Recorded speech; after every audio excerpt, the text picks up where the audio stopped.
Hello to all of our attendees today, and thank you so much for joining this session. I think, if nothing else, the title probably got your attention.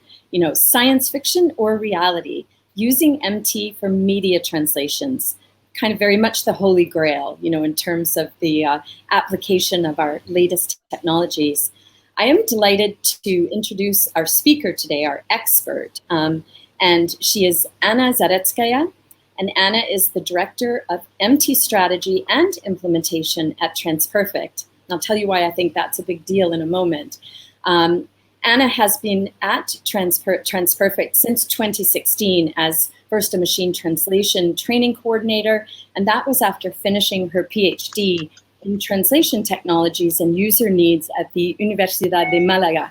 She had previously done double master's degrees in background in general linguistics, also with a focus on translation technology, as well as computational linguistics.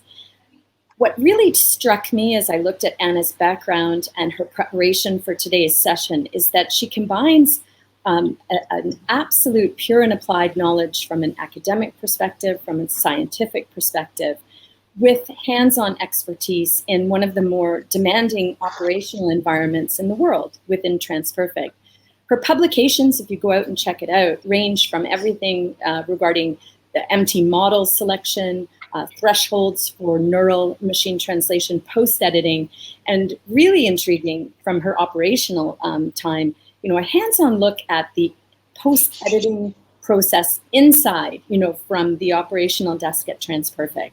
So while she initially was working outreach, establishing and maintaining relationships with freelance translators, educating them on MT and post-editing, Anna has progressed and is providing training to the internal teams, and now is really coordinating production processes, improvements, anything and everything that involves MT. And that requires that she collaborate with a lot of different parties: freelance translators, TransPerfect clients, and operational leaders within TransPerfect. Anna, I'm exhausted already just hearing about everything you've done to get to today. So enough of that intro, but over to you, and I can't wait to hear your session. Thanks so much, Paula, for such an extensive introduction. I promise that my session will not be too scientific, though. All right, so let me start sharing my screen.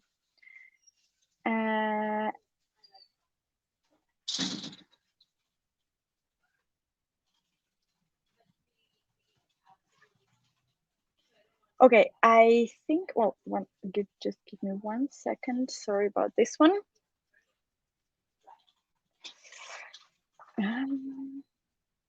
Yeah, technology. Okay, so I'm not sharing at the moment, right? Great. Not quite yet, Anna. I know sometimes maybe perfect. Go out and try again, yeah. And while you're doing that, just to take the heat off, I want to remind the audience at any time, if you have questions for Anna, we'll be regrouping at the end to ask those. You can upvote questions if you see that someone else has posed a topic that was of interest to you, and we will really hold out a few minutes at the end to go there. Anna, you're good. We see your desktop and you've got your slides up. Great to go. Amazing. All right, so I'll skip the introduction and just dive right in. So this is what we're going to talk about in this session. First, I'll introduce TransPerfect. For those of you who don't know us, we will have a small poll to get to know the audience. And then I will explain what are the actual challenges of machine translation for media localization. I'll cover a couple of case studies, and then I'll cover the actual science fiction part, or in other words, what researchers are working on to improve the situation with machine translation for media, and some concluding remarks and recommendations. So TransPerfect is one of the biggest language service providers, and well, you probably know us. We are based in 43 different countries, in over 100 cities worldwide.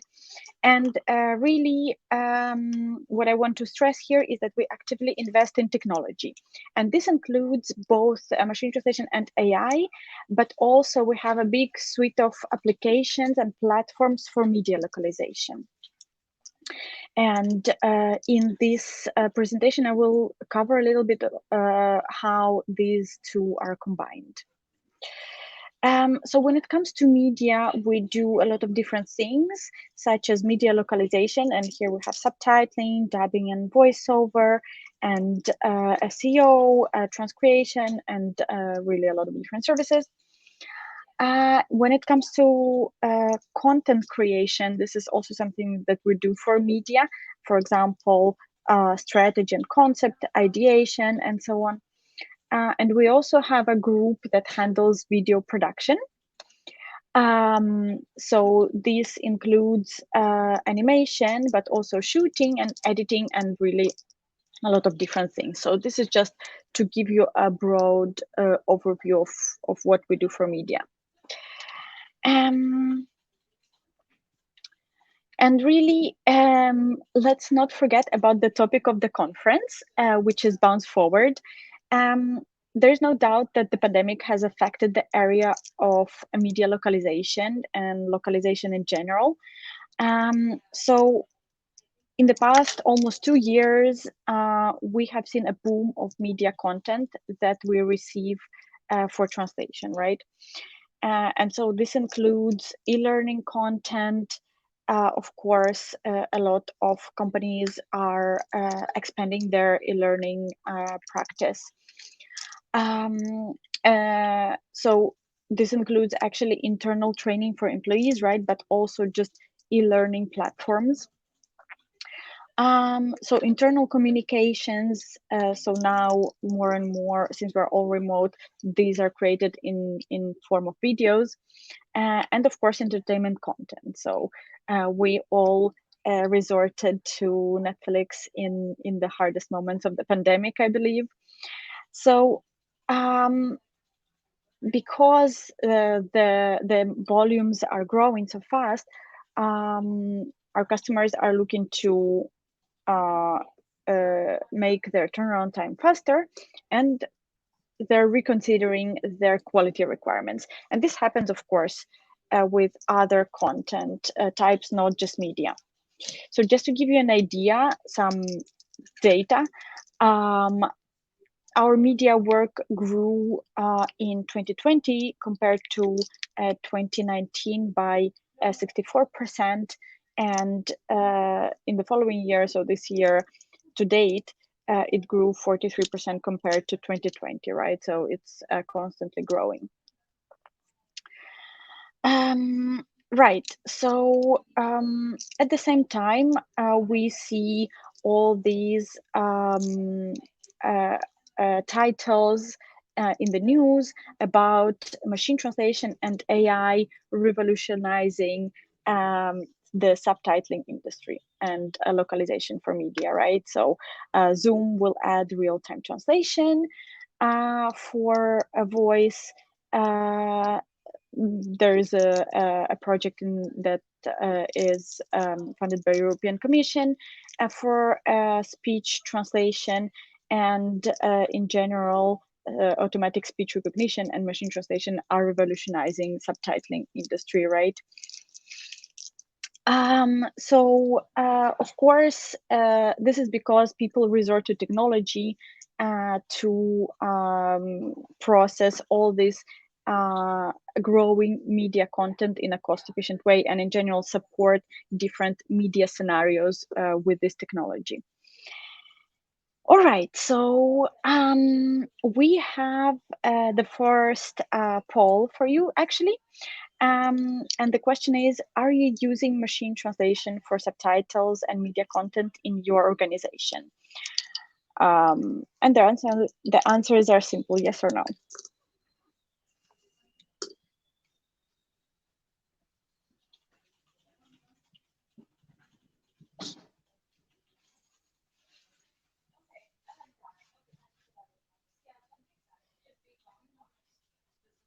And actually, I think I have to pause one moment to be able to see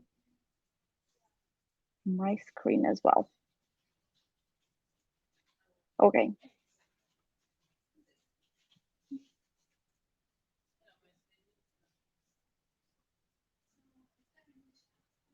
Okay, interesting. So most of the people answered no, which is very interesting. Well, maybe this presentation will help you understand the benefits or understand how useful it actually is, right?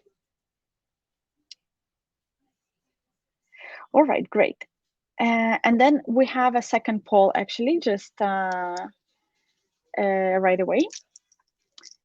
And yeah, so do you think speech-to-speech translation has reached a usable quality? So, and actually, I want to expand the question here, not just speech-to-speech, but just speech translation, right? Automatic speech translation. So anything that comes in as voice. So the answers are yes, definitely not, for simple communication only, and I cannot say.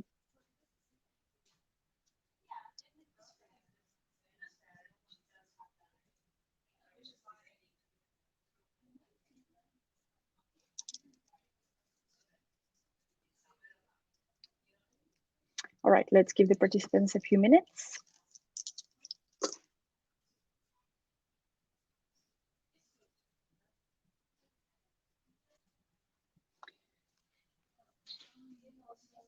Do we have any results already? Okay, only a few people voted. Oh no, right. Okay, so the majority voted for simple communication only. And yes, this definitely makes sense. We've all been in the scenarios where, you know, we're in a foreign country and we want to communicate with the local people there, and we can just speak into our phone, and we will get a translation into the local language, right, for example. All right, thanks everyone who answered. Let me go back to my slides. All right, so yeah, at Transperfect, we made an attempt to estimate how useful machine translation is, right, in media translation. Of course, machine translation has made a huge progress in the recent years, but the question is, how does it impact subtitling? So we did these two case studies, and here is just an example of the kind of data that we got. In the first one, we had documentaries about nature, and we were translating them from English into Dutch using machine translation with post-editing. So the client required high quality here, and we continuously were retraining the machine translation engine to actually improve the quality with the translated content. And so what we did is we calculated the post-editing distance, we measured the productivity of our post editors, compared it with the productivity of translating from scratch. And we also asked our post editors to provide a quality score from 1 to 5, where 5 is perfect translation. And here the results were pretty clear. So the post editing distance was within the usable range, according to our standards, and the productivity was definitely higher than in human translation from scratch, right? So in the second case study, we had videos from a reality TV about sports, and the language was English into Japanese.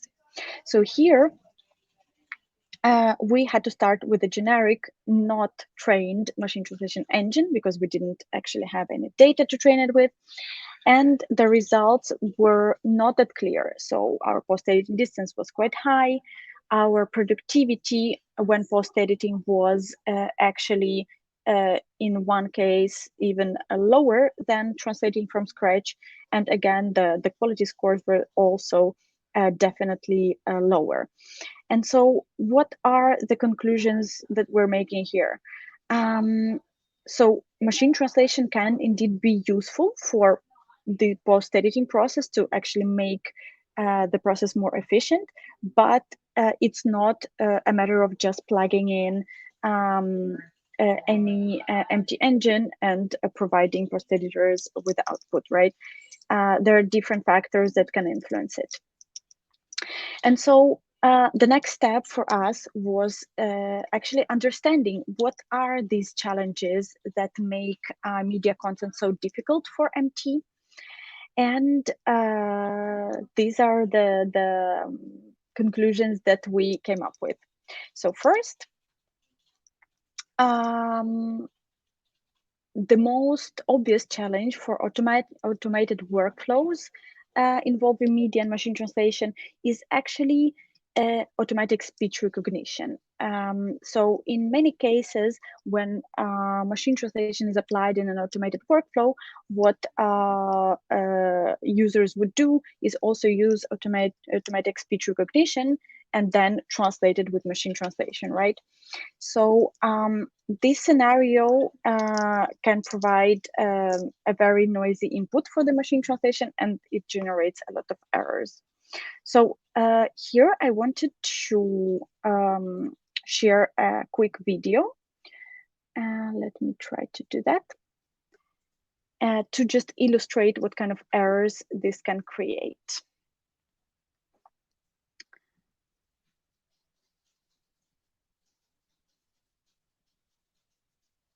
Okay, you should be able to see my screen now with the video. And this is our tool that we usually use for subtitling, and it allows automatic speech recognition and then machine translation. So let's watch this short video and maybe you can spot some of the errors in the machine translation output here in Spanish that originated from the errors in the ASR.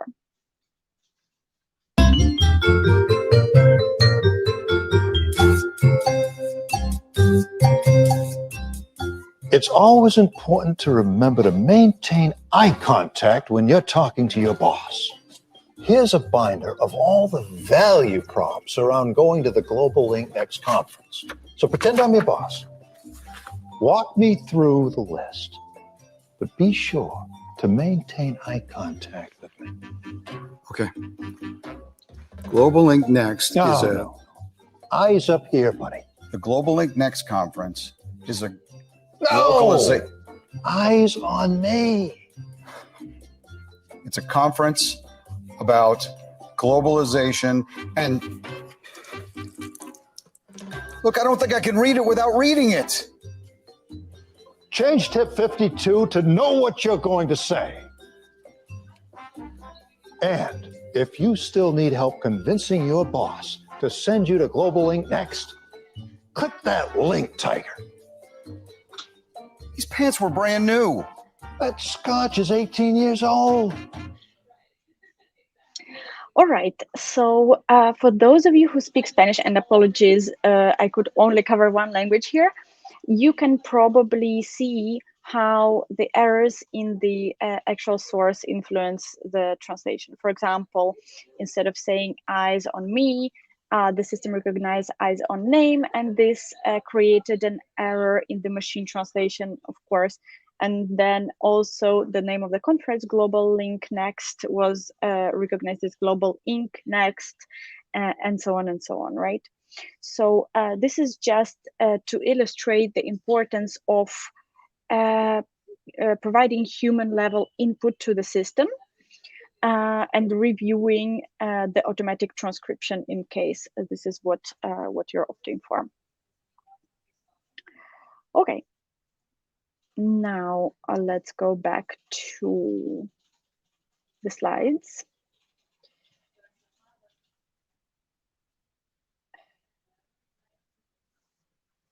Again.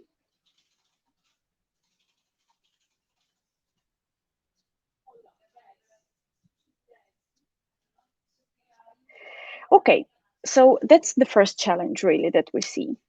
Second, of course, is the line breaks. So the question is, do we translate every subtitle line after another, one after another, or do we merge all the lines to form proper sentences? And here, there's an example from English into Dutch that I have for you. The source sentence here is, I did not know that was what I was walking into. So a very like spoken style sentence. And so if there are Dutch speakers, they can see that in the first translation, translated line by line, the second line was interpreted as an actual separate sentence. So this is definitely a challenge. And the challenge here is, even if we merge those lines together, how do we split them correctly after the machine translation is performed, right?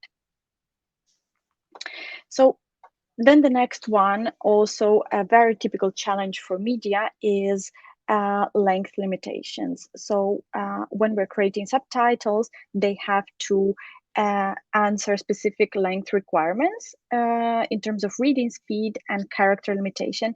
And of course, some languages are just generally, on average, longer than the source. For example, here we have English and Russian, and Russian translation is normally longer on average than English source, right? So this is something that machine translation systems cannot really handle very well. And then the next one is the fact that the systems are unaware of the video. So when a human translates something, they can just watch the video and understand the context from the video, while machine translation cannot do that. And here's one example really from one of the videos that I took, where the speaker says, it really backs like it's like, wow. It's a video about skateboarding, and the speaker is talking about a ramp that basically makes you go backwards while skating. And so without really watching the video, or at least understanding that it's about skateboarding, you cannot really know how to translate the word backs, right? The verb. So if there are any speakers here of one of these languages, I welcome you to comment on how good this translation is. So in most cases, from what I understand from the languages that I speak, this word was completely just missed because the system did not know how to interpret it, and so it basically just missed it. And we'll review the comments after the presentation when we have the Q&A.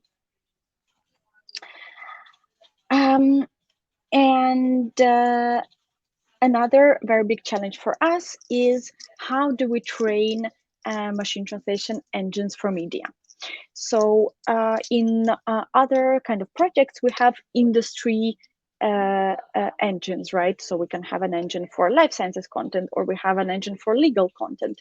So when it comes to entertainment content, we've seen that it's very difficult to split those kind of sections or domains.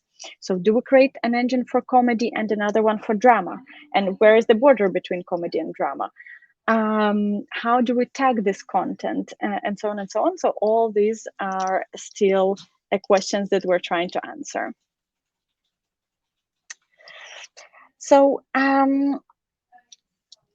when we actually looked at the errors that we see in machine translation output when translating subtitles, this is what we got.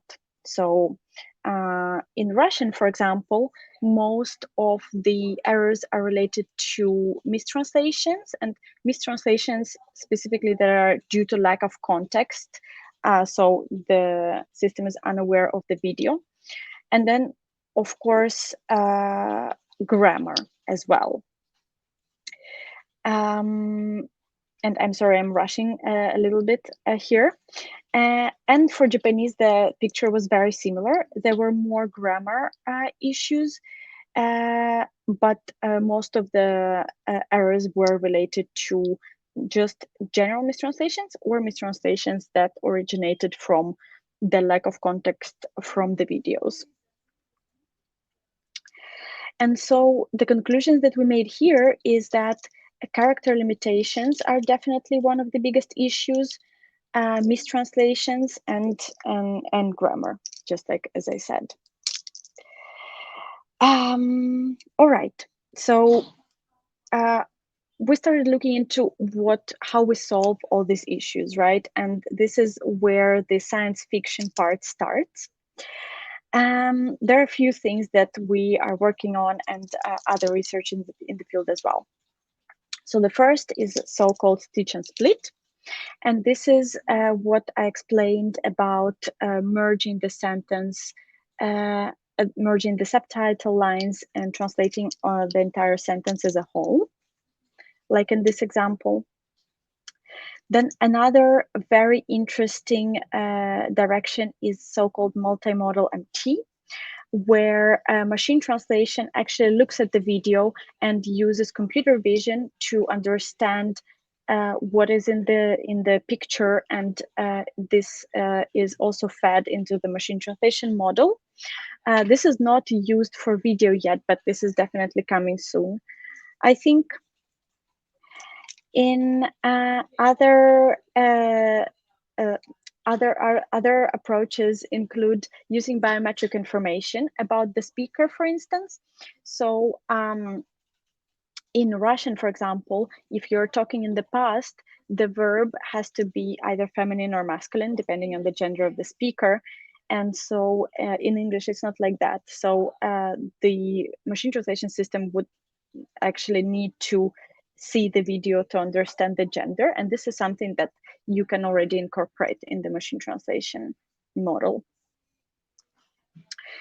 And finally, in order to overcome the character limitations and the length limitations, what we can do is teach the machine translation models to select shorter sentences. So when a machine translation system produces possible translations for a source sentence, it can produce several of them, and we can rank them based on the length and prioritize shorter sentences as well. And this can help with character limitations for subtitles. All right, and so just to conclude, to answer my initial question, is a machine translation for media science fiction or reality? Of course, there are clear benefits of using MT for media content, but there are clear limitations as well, just like we've seen, right? And so machine translation expertise is definitely required here. As I said before, you cannot just plug in a generic machine translation system or just copy and paste something from Google Translate, right? It requires a more sophisticated approach. So if you are considering to start using MT for media content in your organization, these are the considerations that I would mention. So what value does the content have for you? And based on this, you can decide, do you want to do automatic speech recognition, or do you want to have a human transcript? Do you want to add post-editing, and so on and so on? What are your goals? So are you translating some media library with long tail content that maybe is not that important for your business goal? Or do you want to speed up the process for your priority content that you will be launching to the users or to the viewers? What experience do you want for your viewers? So you would need to define clear quality requirements. And does your MT provider have the expertise in providing MT for media content? Because this is definitely a world on its own. All right. And Anna, with this, we do have a couple of questions. I know we're right up against the cutoff moment, but let's jump in. Quick question was about the source files. So I think as you were presenting the workflow, what was the source of the translation? Was it voice file or a caption file? In the video that I presented, it was voice. And so then automatic speech recognition was applied. And that was an example of how it can create multiply errors for machine translation, if that was the question. Yeah, and I think you went through and showed that in really great detail. The second question is really the science fiction. So, do you think we'll be able to use automatic multilingual captioning one day without human intervention? And I'd love it if you could address, the speech to speech versus speech to text to speech, where the machine translation algorithms are happening on the text intermediate files as opposed to kind of native speech files. What's your thought? I mean, probably one day, but this day is not going to come soon. I don't think it will be tomorrow or in the next 5 years, but who knows? It also depends on the quality you require, right? If high quality is required, it will take longer. We can already use it for simple communication, like we said in the beginning of the presentation, right? And then another question was about speech-to-speech direct translation, from what I understood, right? Yeah. So there are already experiments that are being conducted with a kind of speech-to-speech translation that doesn't go through text, and they are very promising indeed. Of course, it speeds up the process. It eliminates the necessity to deal with ASR errors and so on. So it's very promising. So in other words, we will have you back for a future panel where the science fiction we're talking about will be that. It'll be the speech to speech. And I'm so sorry to be the one to kind of close us down, but we know we have other speakers and we want to let the audience kind of bounce to other sessions, bounce forward. Sincerely from the audience, from the GALA community and program committee, thank you for the effort that you put into this presentation. And for all of you, I hope there are many other sessions on your agenda for today as we continue the conference. Thank you very much. Thanks so much, everyone, for your time.